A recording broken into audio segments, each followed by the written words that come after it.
ఈ little hearts గురించి మాట్లాడతా. సరే, ఓజీ గురించి చెప్తాను ఒక నిమిషం. ఈ భారతదేశంలో ఉన్న కొంత కోట్ల మంది అభిమానులు, నేను ఒక అభిమాని. తిరుపతి దేవుడికి రోజుకు 1,00,000 మంది భక్తులు వచ్చి వెళ్తూ ఉంటారు. ఆ 1,00,000 మంది భక్తుల్లో కూడా నేను ఒక్కడే భక్తుడిని కాదు, నాలాంటి కోట్ల మంది భక్తులు నేను ఒకడిని. మీలాగా నేను పూజిస్తాను, మీలాగా నేను ప్రేమిస్తాను. నేను మీలో ఒకడిని, మీకంటే నాకు ఎక్కువ క్వాలిఫికేషన్ లేదు.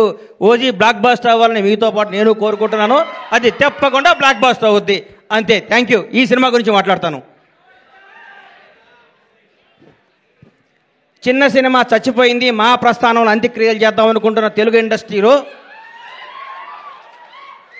కథతో తీస్తే సినిమా హిట్ అవుద్ది, బడ్జెట్తో కాదు నిరూపించింది లిటిల్ హార్ట్స్. 2.5 కోట్లతో సినిమా తీశారంటారు. ఇప్పుడే నితిన్ మన సాయిని అడిగాను, ఎంత బడ్జెట్ ఎల్కాట్ చేశారని. 2.5 కోట్లు అన్నారు.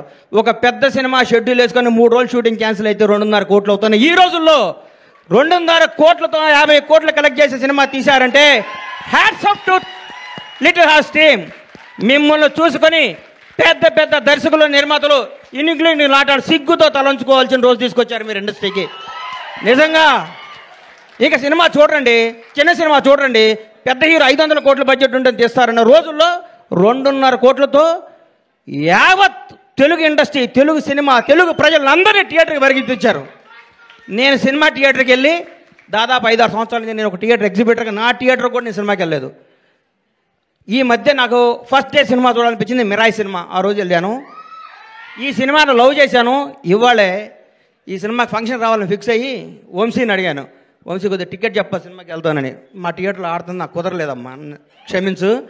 సినిమా చూస్తే దీని అమ్మ ఇది కదా సినిమా అంటే, ఇట్లా ఉండాలి కదా సినిమా అంటే. ఇది వాస్తవం, సినిమా కాదు. మా నాన్నకి నాకు జరిగిన స్టోరీ ఇదంతా. మా నాన్నకి ఇటు చెప్పిన కంటే ఎక్కువ అబద్ధాలు చెప్పేవాడిని, నేను అన్ని అబద్ధాలు చెప్పేవాడిని.